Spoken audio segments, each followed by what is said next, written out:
சங்கீதம் 109 அதிகாரம். ராகத்தலைவனுக்கு ஒப்புவிக்கப்பட்ட தாவீதின் சங்கீதம். நான் துதிக்கும் தேவனே, மௌனமாயிராதையும்.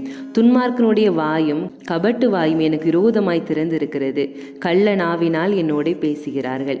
பகை உண்டாக்கும் வார்த்தைகளால் என்னை சூழ்ந்து கொண்டு முகாந்தரம் இல்லாமல் என்னோட போர் செய்கிறார்கள். என் சிநேகத்துக்கு பதிலாக என்னை விரோதிக்கிறார்கள். நானோ ஜெபம் பண்ணி கொண்டிருக்கிறேன். நன்மைக்கு பதிலாக எனக்கு தீமை செய்கிறார்கள். என் சிநேகத்துக்கு பதிலாக என்னை பகைக்கிறார்கள். அவனுக்கு மேலாக துஷ்டனை ஏற்படுத்தி வையும். சாத்தான் அவன் வலது பக்கத்தில் நிற்பானாக. அவன் நியாயம் விசாரிக்கப்படும் போது குற்றவாளியாக கடவன். அவன் ஜெபம் பாவமாக கடவது. அவன் நாட்கள் கொஞ்சமாக கடவது.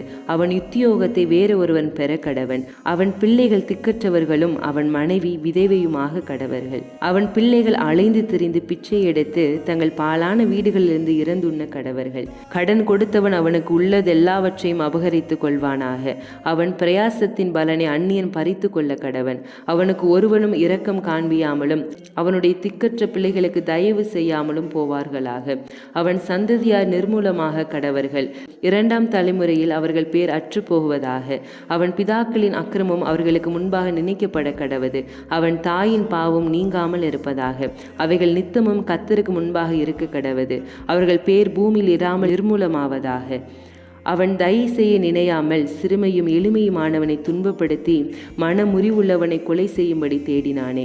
சாபத்தை விரும்பினான், அது அவனுக்கு வரும். அவன் ஆசீர்வாதத்தை விரும்பாமற் போனான், அது அவனுக்கு தூரமாய் விலகி போகும். சாபத்தை அவன் தனக்கு அங்கியாக உடுத்தி கொண்டான், அது அவன் உள்ளத்தில் தண்ணீரைப் போலவும் அவன் எலும்புகளில் எண்ணெயைப் போலவும் பாயும். அது அவன் மூடிக்கொள்ளுகிற வஸ்திரமாகவும் நித்தமும் கட்டிக்கொள்கிற கச்சையாகவும் இருப்பதாக. இதுதான் என்னை விரோதிக்கிறவர்களுக்கும் என் ஆத்துமாவுக்கு விரோதமாய் தீங்கு பேசுகிறவர்களுக்கும் கர்த்தரால் வரும் பலன். ஆண்டவராகிய கர்த்தாவே, நீர் உமது நாமத்தின் நிமித்தம் என்னை ஆதரித்து உமது கிருபை நலமானதினால் என்னை விடுவித்தருளும். நான் சிறுமையும் எளிமையுமானவன். என் இருதயம் எனக்குள் துண்டிருக்கிறது. சாயும் நிழலைப் போல அகன்று போனேன். வெட்டு கிளியைப் போல பறக்கடிக்கப்படுகிறேன். உபவாசத்தினால் என் முழங்கால்கள் தளர்ச்சி அடைகிறது. என் மாம்சம் புஷ்டியற்று உலர்ந்து போகிறது. நான் அவர்களுக்கு நிந்தையானேன். அவர்கள் என்னை பார்த்து தங்கள் தலையை துலுக்குகிறார்கள். என் தேவனாகிய கர்த்தாவே, எனக்கு சகாயம் பண்ணும். உமது கிருபையின்படி என்னை இரட்சியும். இது உமது கரம் என்றும் கர்த்தாவே தேவரீர் இதை செய்தீர் என்றும் அவர்கள் அறிவார்களாக. அவர்கள் சபித்தாலும் நீர் ஆசீர்வதியும். அவர்கள் எழும்பினாலும் வெட்கப்பட்டு போவார்களாக. உமது அடியேனோ மகிழ கடவன். என் விரோதிகள் லெச்சையால் மூடப்பட்டு தங்கள் வெட்கத்தை சால்வையை போல தரித்து கொள்ள கடவர்கள். கர்த்தரை நான் என் வாயினால் மிகவும் துதித்து அநேக நடுவில் அவரை புகழுவேன்.